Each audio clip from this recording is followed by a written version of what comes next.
Ұлыстың ұлы күні Наурыз мерекесі қарсаңында түркістандық экологтар мен табиғат жанашырлары көшет отырғызып, айналаны қоқыстан тазартты.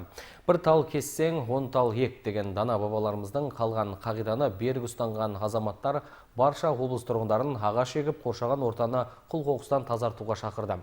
Сол арқылы өңірдегі экологиялық ахуалды жақсартуға болатынын жеткізді.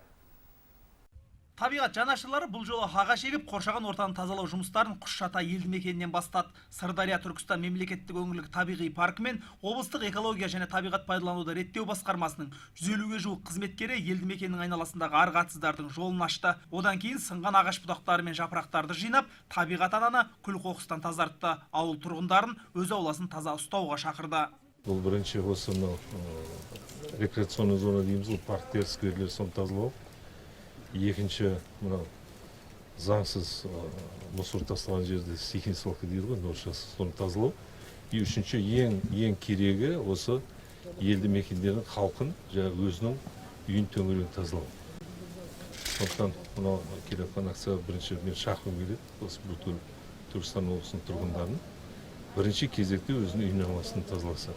Одан кейін бастамашты Боранғай ауылдық округінің маңындағы жасыл аймаққа ағаш көшеттерін отырғызды. Мұнда ағаш егу үшін 180 гектар жер арнайы бөлінген. Оған суды аз қажет ететін шөлейтті жерге бейімделген 3000-нан аса көшет егу жоспарланған. Бүгін табиғат жанашырлары 500 түп ағаш отырғызып, көшеттердің түбін ақтады. Негізгі көшеттердің бәрі өзіміздің жерсінген Түркістан облысының аумағынан алған көшеттер. Бізде шеттен басқа жақтан көшеттер келіп жатқан.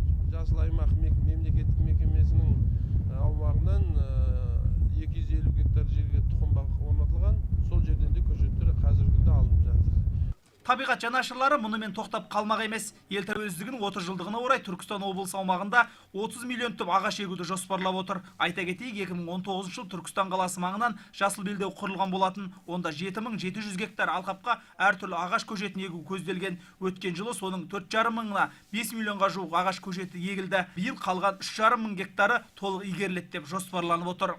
Түркістан қаласынан Мақсұт Жарылқасын, Рулан Рүстем, Мұхан Мұратұлы, жаңалықтар.